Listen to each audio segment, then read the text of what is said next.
What is going on YouTube? Welcome back to another video, and in today's video we are going over a really cool lizard. They make sort of okay pets if you know what you're doing, at least I'm told. I've never had one.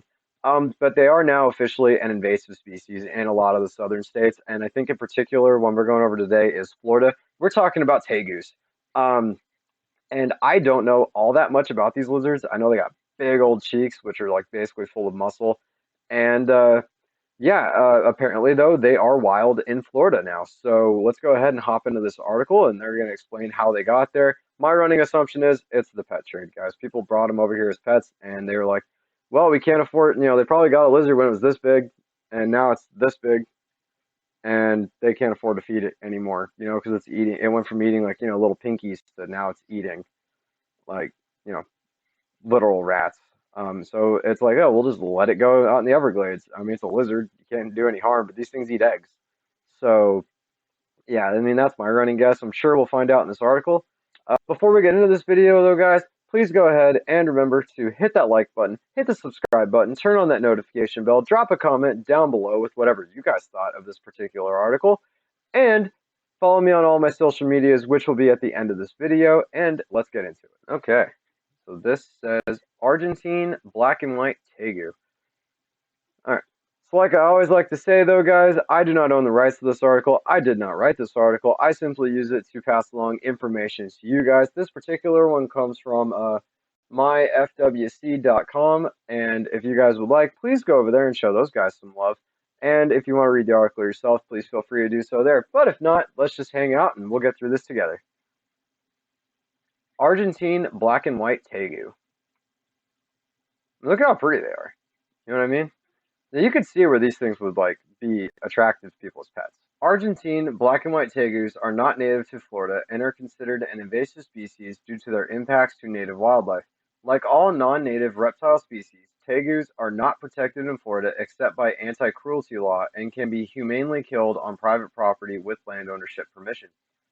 These species can be captured and humanely killed year-round and without a permit or hunting license on 25 public lands in South Florida. And that's effective as of April 29th, 2021. So that's actually a relatively new law, guys. That's actually kind of crazy. Tagus, all species within genera Salvitor and Tupinambus were added to Florida's prohibited species list. And yeah, that's for pet ownership. All right, description. Argentine black and white tegus are large lizards that can reach nearly 5 feet in length. They have a mottled black and white coloration that often is arranged into a banding pattern across the back and tail. Hatchlings display similar markings but typically have bright green heads. The green coloration fades after they reach about 1 month of age. In both its native and introduced range, the Argentine black and white tegu is found in savannas and distributed habitats such as forests, clearings, roadsides, and fence rows. They are terrestrial lizards that rarely climb more than a few feet off the ground, but they are strong swimmers. Tagus can tolerate marine and freshwater habitats such as flooded marshes. Yeah, so basically that means they're like perfect for Florida. Like they just swim around. There's nothing stopping them. During winter months, tagus retreat into burrows while they undergo a hibernation-like period known as brumation. In South Florida, they typically begin to emerge from their burrows in February. Tegu breeding in Florida begins in early spring. Female tegus reach reproductive maturity after their second year of brumation, or when they are about 12 inches long from the tip of the nose to the base of the tail. They lay an average of 35 eggs per year. Females construct nests of dried vegetation, often at the base of trees, in clumps of tall grass or in burrows. Eggs incubate for approximately 60 days and require stable temperatures for successful hatching. After hatching, juvenile tegus grow quickly. Tegus may live up to 20 years. So that's how they're doing so well in Florida. Like if you're wondering, they breed. They have a lot of eggs. They breed quickly. They reach sexual maturity quickly, and they live for like 20 years. So let's say best case scenario, all 35 hatch. Let's say half of those are female, right? So those female can reach sexual maturity literally like within like 2 years. And that's not counting the fact that the males probably reach sexual maturity long before that. So they're just going around breeding with all the females that are already over 2 years old. And it's just going to expand and grow. There's nothing down there that'll eat these things except for birds, crocodiles, maybe snakes. I mean, I'm sure the pythons enjoy it, but they're not supposed to be there either. So, like, really, what are you going to do? Diet. Tagus have an omnivorous diet and consume fruits, eggs, insects, and small animals, including reptiles and rodents. They are efficient egg predators that will consume the eggs of ground nesting birds and reptiles. They may also consume pet food that has been left outdoors. Tagus are known egg eaters, and in Florida, they have been documented consuming American alligator eggs. They may also impact other ground nesting native wildlife, such as the gopher tortoise, American crocodile, sea turtles, and ground nesting birds. Tagus have also consumed gopher tortoise hatchlings in Florida. Dang. So they just eat the babies. Like they obviously like they're primarily egg eaters, and I mean obviously they will eat a lot of other stuff. Native range. The Argentine black and white tegu is native to South America, where it can be found in Brazil, Paraguay, eastern Uruguay, and northern Argentina. Florida distribution. Reproducing populations of Argentine black and white tegus are established in Hillsborough and Miami-Dade and Charlotte counties.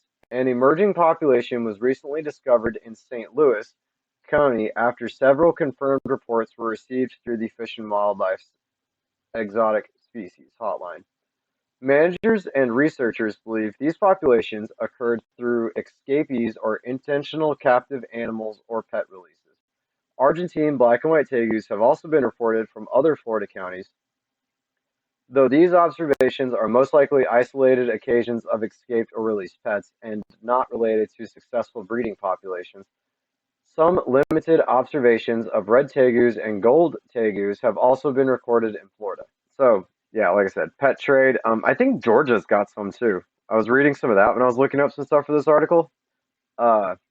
Pretty sure that they've actually like been released somewhere, but they just do so well in the South. Like it's basically just like the same as their natural habitat, just minus whatever predators would have ate them. So yeah, it's kind of sad, but fun, and it's kind of fun to think about that we could reproduce their habitat so well here. But on the other side, like that means pets do really well, but also on the flip side of that, the wild ones are doing really well too. And I mean, like I said, all it takes is one pregnant female to start a population somewhere, and then it explodes somewhere else. Potential impacts of tegus include competition with and preying upon Florida's native wildlife, including some imperiled and protected species. Tagus prey upon the nest of other animals, and researchers have documented tagus eating American alligator eggs and disturbing American crocodile nests in Florida. Recent gut content analysis of tagus by the Fish and Wildlife Service revealed that they consume threatened juvenile gopher tortoises and agriculturally valuable foods, highlight the impact this species may have on sensitive wildlife and agricultural lands. Though current population estimates are not available for this species, evidence suggests possible expansion of their populations in Florida. Adults have few predators and can give birth to large numbers of offspring per year, increasing the risk of populations spreading beyond their established ranges and impacting surrounding areas. Okay, guys. Well, that was just a quick rundown of wild tegus in Florida.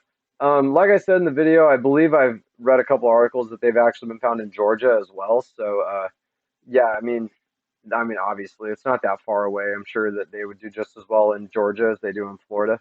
Potentially less things to eat them in Georgia, so maybe they'll do better there. It is kind of scary though. Like I said, they are invasive, and so when they are found, they are should be humanely euthanized, in my opinion. But farmers, if they find them, they can kind of do with them what they choose. They just can't keep them. That is, I believe, against the law without permits now. But please feel free to go and check out Florida's Fish and Wildlife laws on exotic species. But hey, you know what? Let me know what you guys think. Have you guys seen wild tegus in Florida? I would really like to know. Do you guys own tegus? What's your tegus name? Drop me some pictures on Instagram. That'd be really interesting to find out too. But yeah, guys, I think that's pretty much it for this one. So please remember to go ahead, hit that like button, hit the subscribe button, turn on that notification bell. Follow me on all of my social medias, which will be up next, and drop those comments down below. And I will see you guys in the next video.